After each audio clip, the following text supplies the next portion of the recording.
Welcome back to Off the Monster. My name is Derek. I'm here with Mr. Taylor and Mr. Brown. We're ready to get straight into this, though. We don't want to waste any time. We want to get straight into this Red Sox series that they just had against the Kansas City Royals, where guess what? They won a series once again. They took game one 2-1. They lost game two, 9-0. And then they come back with a vengeance in game three, win 13-3, put up 20 hits as a team. We'll go to Mr. Taylor first since you weren't here last episode. Thoughts on the series? Thoughts on the series is it's the exact same it has it's been all year long. They show signs of absolute just brilliance and then signs of absolute crap. And game one was a good game, 2-1. Super proud of the boys for sticking in it. Good all around game.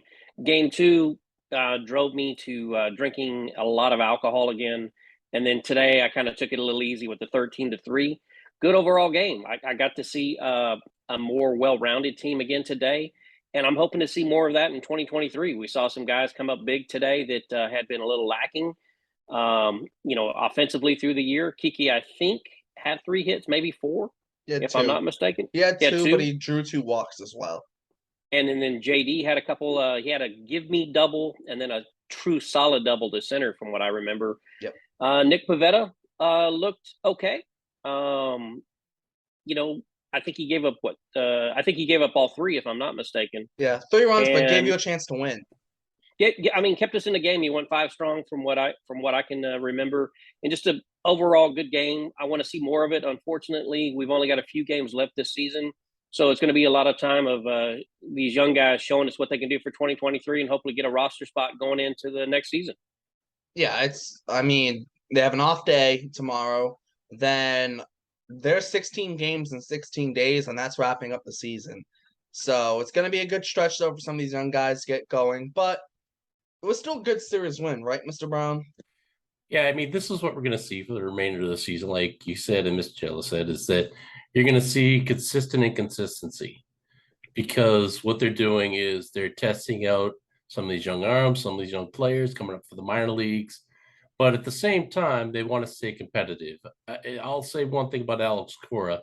He's not going to go out there against the Yankees or the Orioles or a competitive team that's in the playoff race and just throw games, even though yesterday's game certainly felt like it because there was absolutely no punch or anything. I think they all took a Xanax before the game, to be absolutely honest with you. But this is what you're going to see for the remainder of the year. And for me, I'm fine with that. I want to see more of Casas. I think he's been the most unlucky player. He's in 100, but I swear the guy's at a 3-2 count every time you look up, even if he starts 0-2. The guy manages the strike zones so well, and I think that is definitely going to go in his favor as time goes on. So I'm not even looking at that batting average right now. There's definitely a lot of potential here going forward. They've definitely skimmed out the bullpen, and we'll see what we'll see in the next couple weeks. But, I'm ready for 2023, and 2022 hasn't even ended. I mean, aren't we all, though, right? But I think the big thing with Casas is he's more of an eye test guy than look at the batting average of the stats, right? And we've kind of had some conversations off air, me and you, Mr. Taylor, where it's been like, okay, he was hitting like 245 in the minors, like, come on, like, what are you doing? But he's a real eye test guy. That's kind of who he is. The approach at the plate, the approach to hitting, working the count, seeing pitches, looking for a certain pitch. Whereas you compare it to someone like Bobby Dahlbeck, who, okay, cool, he's got 4 home runs in his last 2 games in AAA. Good for him. But, like, he would go up there swinging at anything or not swinging at anything. There was no true approach. Whereas Cass is a guy who's had this approach his whole lifetime and is where he's been building on it. An approach like that takes a lifetime to build. That's not something you start, once you get into pro ball. That's something that you've been doing for your whole life. So he's more of an eye test guy than look at the batting average, look at the home runs, he's more of an ise test guy. Yeah, if we're doing the eye test, I'd like to see them bring Duran back up again. Give him a couple more at bats. I think there is a potential. I'm sorry, I cut you off, Mr. Taylor. That's all good. No, it's all good. I think Casas is probably going to be a 225 hitter in the majors, 25 to 30 home runs, 60 to 85 RBIs. He's just got natural raw power, but he's not a 300 hitter. He's got a good eye. I've seen him take some really close pitches, and he's looking for his pitch, but he's wanting to drive it out of the ballpark every time. That's clear by his uppercut swing. The difference between someone like him and JD Martinez from 2018 is JD could not only hit to all fields, but he also hit for average and power.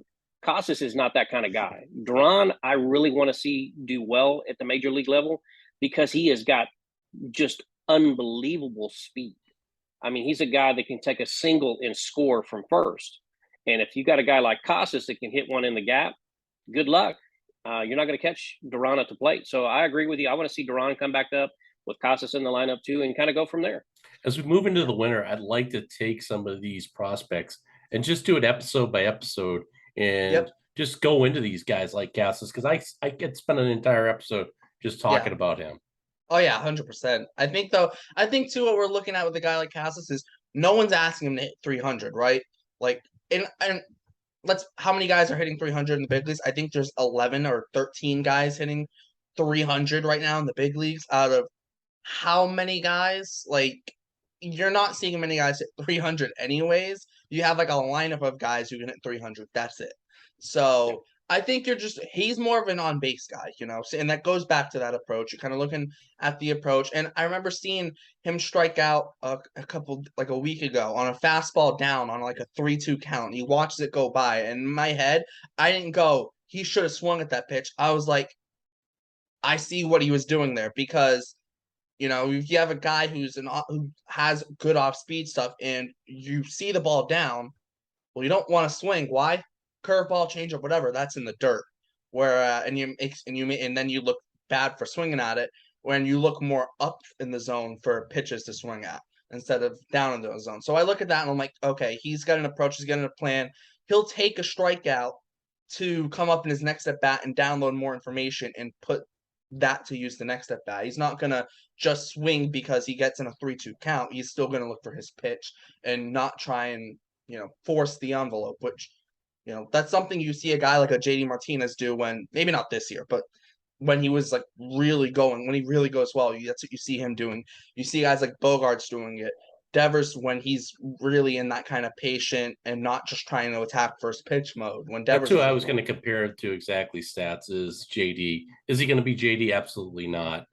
But you could see him thinking and breaking it down in his head, sort of like Devers too. Devers sits up there, and you could just see him.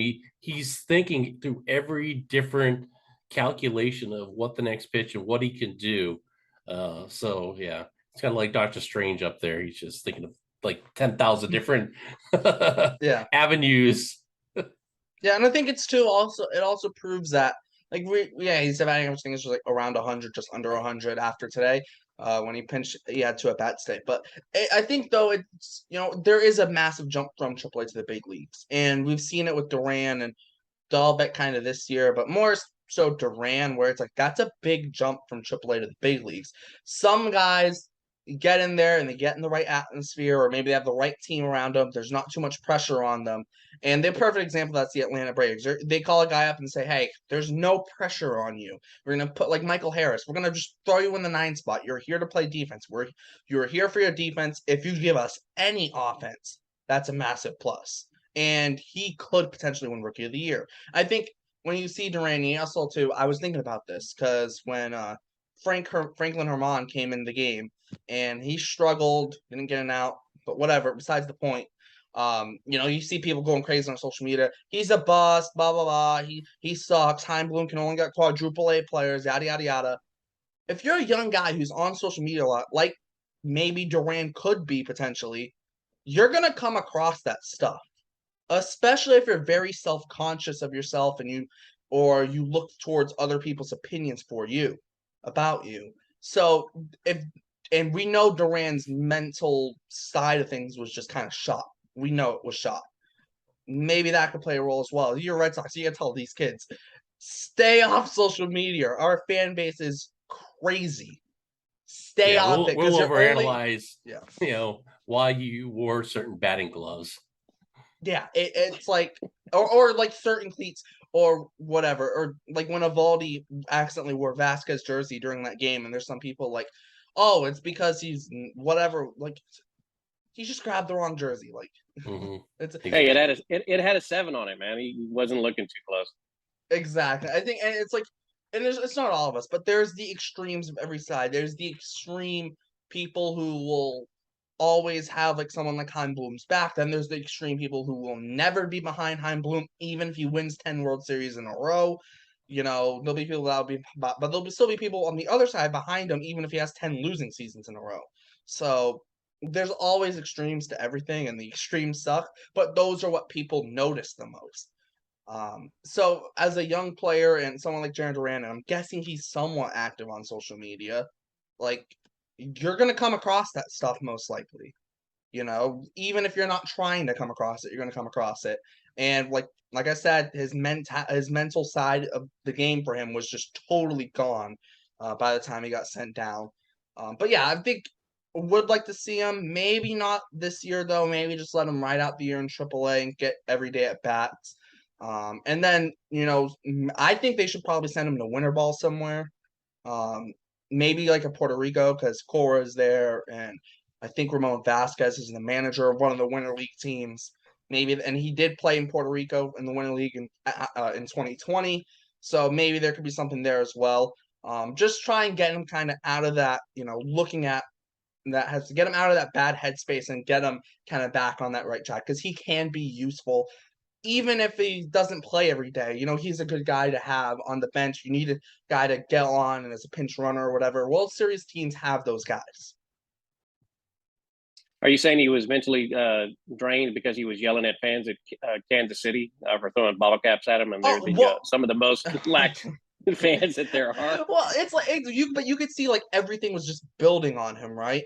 Yeah. And people went crazy in on him from not seeing the fly ball that caused the inside the park grand slam and all that stuff, and you could really see, especially after that Kansas City moment, where it's like, okay, he's kind of lost the mental side. He's not in a good place mentally. And that's a big thing with this team, is the mental errors on this team. I've never seen a Red Sox team have so many mental gaps. Verdugo the other day just getting picked off. But, that happens on a game by game basis. These guys getting picked off the bases, taking one extra base they shouldn't have, misplaying outfield balls, you name it. It's just, and that's why I'm so hard on Cora, is that these are manageable things that should be taken care of during off days or practice before games. And you're seeing things that should have been wrapped up in spring training, and you're in September and you're still seeing these mental gaps throughout the entire team. And so, yes, a young player like Duran is definitely taking it on the chin. He needs to kind of step away from the game for a little bit and reset and come back in the spring, because they are going to have a younger team, I believe. You got a lot of aging veterans that are not going to be on this team next year. I'm wondering if the Fenway faithful will give JD his due in the next 2 weeks. He deserves it. He hasn't had a great year, but he's always been a stand-up guy, a fantastic role model in Boston. Yeah, I think though, before you go, Mr. I don't want to add, it's kind of that same thing where like Kevin Plawecki didn't really get that Fenway send-off because he got DFA'd. Got to give JD Martinez a Fenway send-off, right? Absolutely. Yeah, we were talking about this earlier by text, that I'm going to miss JD Martinez. Stats very quickly retorted with, I miss JD Martinez too. He hasn't been the same guy all year long, which is 100% true. But I mean, what the guy did for us he lived up to the 5 years on the contract, even hitting, I think he's around the 270s, got 11 home runs, something like that.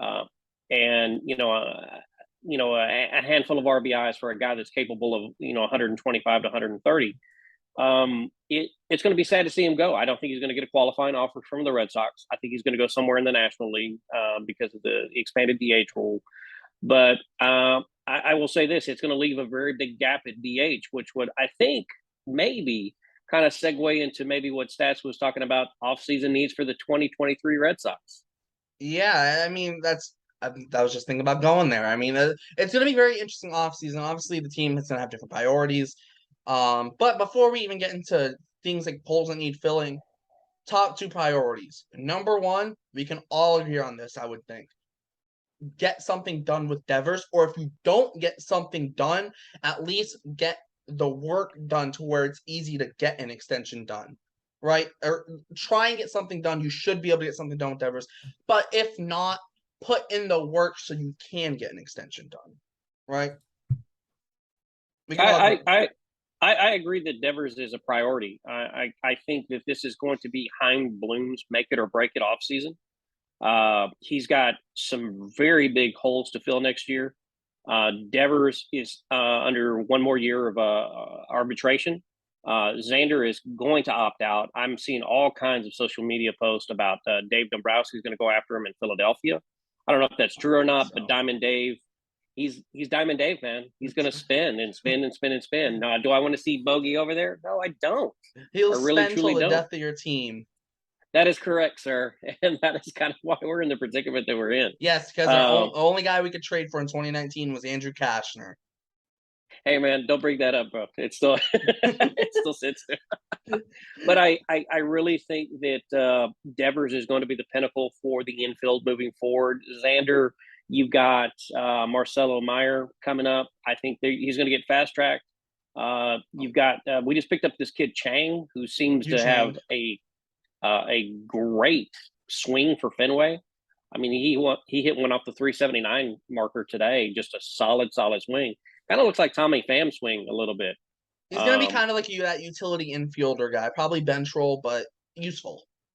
But even if Xander doesn't re-sign with the Red Sox, I'm not going to be unhappy to see Christian Arroyo maybe get some everyday at bats. The kid just rakes when he's healthy. Yeah, so Stats, maybe you can help me understand this. Yeah, I'm looking at Sport Track, looking at some contracts, and they have Devers for 2023 as an arbitration 3. Yeah. So he's still in arbitration, which means he is not an unrestricted free agent going into 2023. Not until 2024 is the UFA. Yeah. But R3, can you break that down? So basically, it's his last year of arbitration. I think the projection is around 22 million for Devers. That's probably around what they're projecting him to get in arbitration. But also too, the reason why he's the number one priority, you got him signed this offseason. No other team can even talk to him. You wait till next offseason, he's not going to re-sign 2 weeks before he enters free agency. He's not like that's. You'd be dumb to do that unless the Red Sox literally threw all the money in the world at him. And I think we're at that point for Devers. It's like, okay, it's not now or never, but it's now or your chance later is not going to be nearly as good as it was. Well, that's the thing. I think there's a common misconception that Devers is a unrestricted free agent at the end of this year, which is obviously not true. And the same thing goes for Bogaerts. We're all on the page that, well, he's in this 6-year contract, year 4, I think, or 3. Yeah, 3 out of 6. That he has the opportunity to opt out. He's still making $20 million. He's going to opt out. No, he's opting out. He's opting out. He's opting out. But he's not an unrestricted free agent at this point yet either. Not yet, no. So there's a lot of wiggle room for the Red Sox, and I think that's why all the talking heads, whether it's EEI or 98.5 the Sports Hub, are not putting the heat on Chaim Bloom and the management and ownership of the Red Sox just yet. Yeah, I do want to add too, though. I think the one big thing kind of brought up questions of what's going to happen this offseason is, Kike Hernandez re-signs that 1-year, $10 million deal, and he tells reporters, Chaim Bloom personally told me this team's going to be better in 2023. Well, they have the money available. They should have. They declined Paxton's team option. They're going to have about just over $80 million to spend before they hit the first luxury tax, and they can always go over that. There's no problem. They can go over it. They're the Red Sox. But, even if we said, okay, only $80 million to spend, that's more than enough money to get stuff done. And that's including Devers' 22 million projection, all the other arbitration projections in there. So the only he's person definitely played himself out of a $30 million or $25 million contract, I believe. He's Bogarts? No, Devers. No, I don't think he's so. not been consistent the last couple months. Devers is. I don't think Bogarts so. has been extremely consistent. Obviously, he's still number one in the batting race as of today. Obviously, with another great day at the plate, but I don't think he's a $30 million man, and I definitely don't think he's a $40 million man, which I do believe that's what Judge is going to be pulling $35-40 million. I think Devers is going to go somewhere in total 300 million, if not more.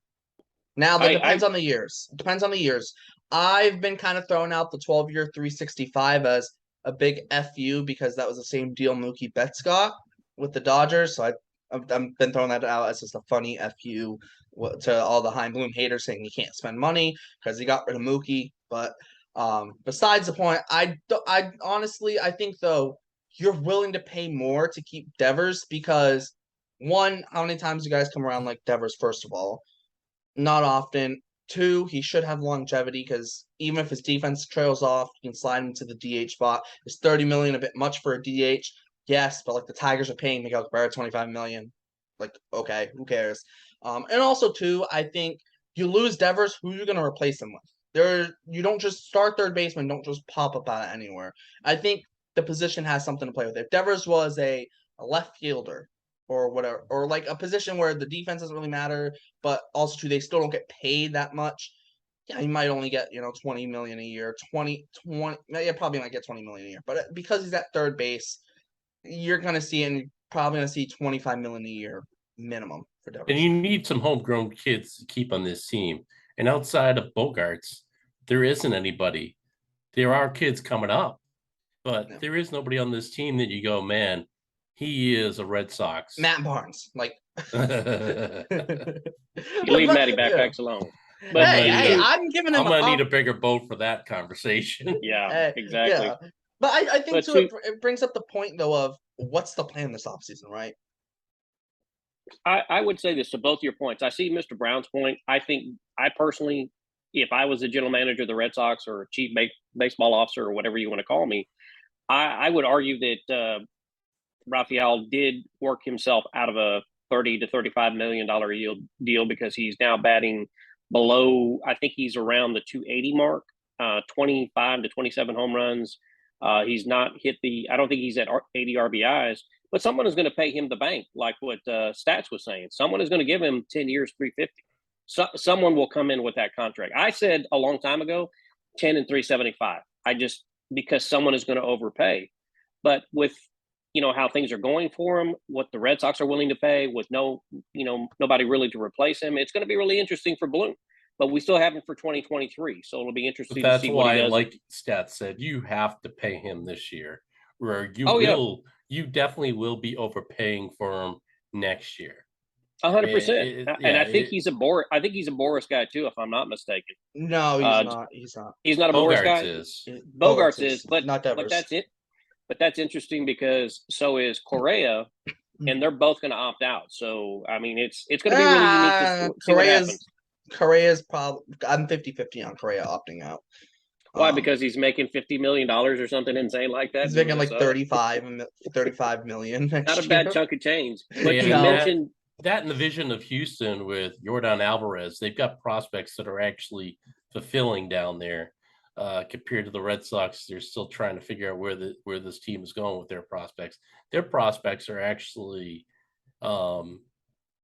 giving to the team, and the team they're going to be competitive for years. Yeah, but there's no pressure on those prospects too. I think that's the kind of the problem we get into as Red Sox fans, as Red Sox Nation is.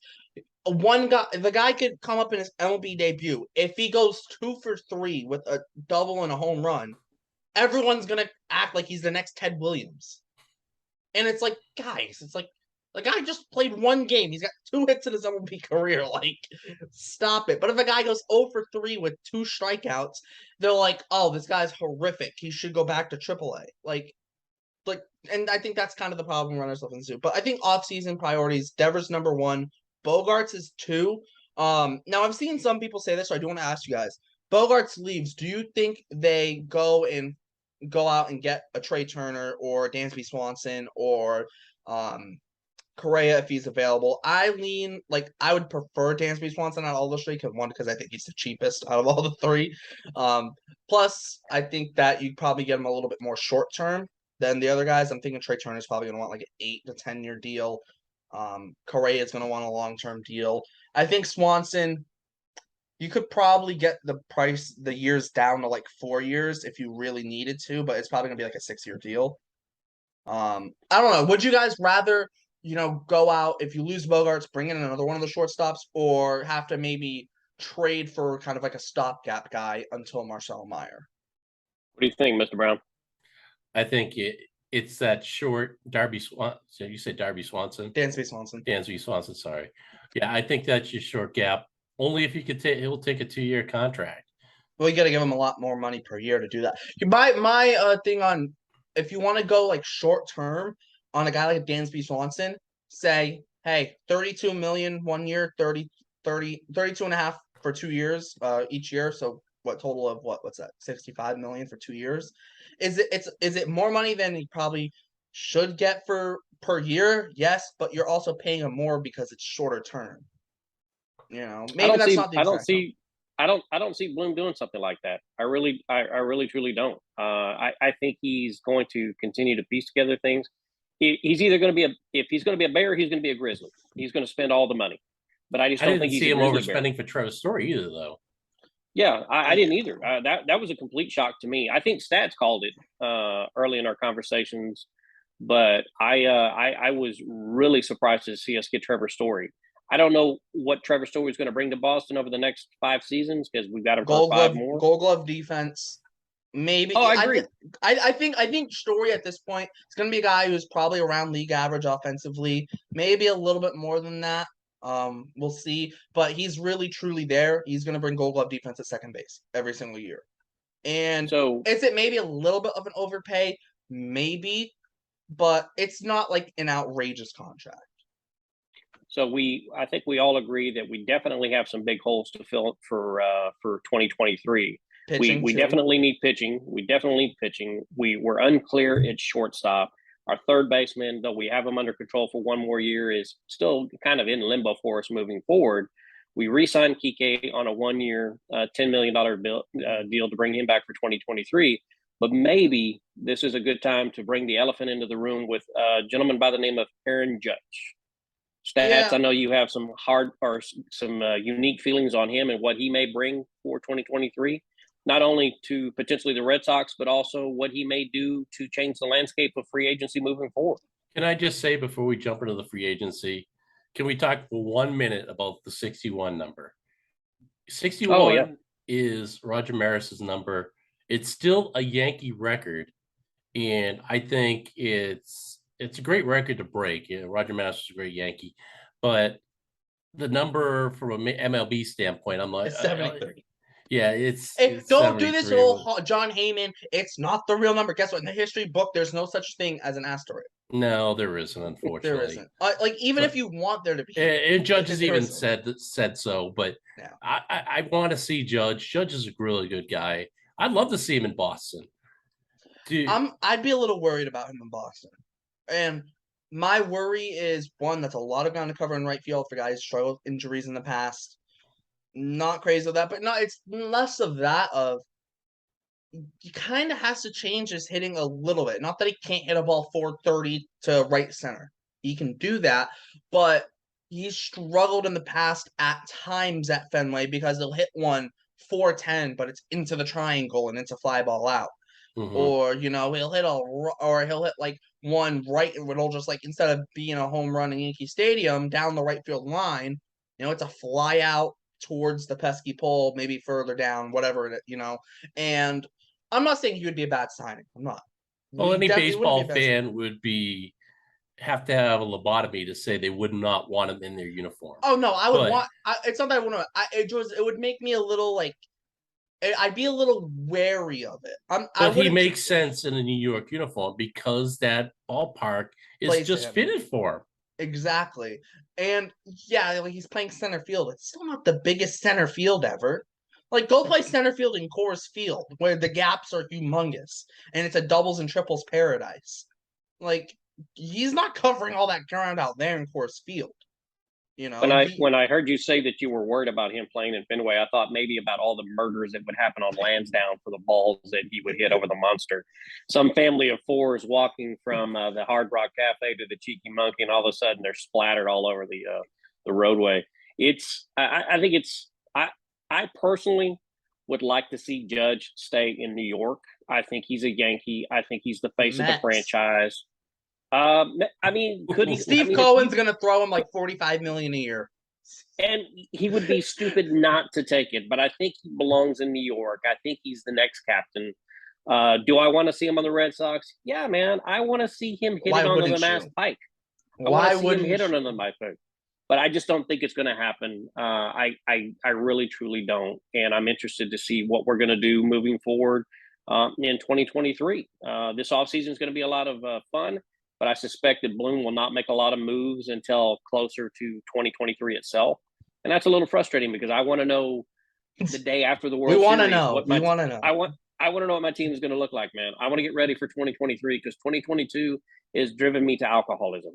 Yeah, I do want to add, though, the only scenario that I see Judge coming to the Red Sox is if Bogaerts leaves, because they're not going to pay Bogaerts and potentially pay Devers and then pay Judge, and they sell Story on the books, and yeah, I don't see it happening. Also, too, you got to figure out the pitching. I'd rather see them spend money on the pitching than trying to get an Aaron Judge or whatever. I'm very high on Carlos Rodon. I don't know how you guys feel about him. I'm very high on him, though.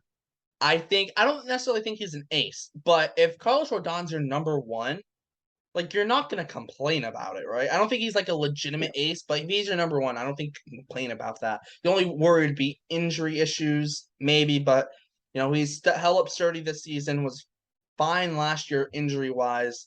I would be okay with that. I think that's another term. Maybe it's just me because I favor short-term deals over long-term deals, unless you're signing a guy like a Devers.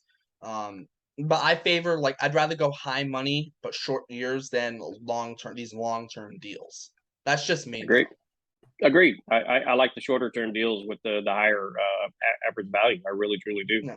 That's what I say about 1 year deals. That's what I say about 1 year deals. I'm like, I'm hesitant about bringing another giant into to Fenway Park. He's more of a White Sox than a giant. Yeah, but the last one didn't work out. The Panda Express was an awful wreck. That was a horrible signing, sir. The personality. He's from North Carolina or the East Coast side. He's a Scott Boras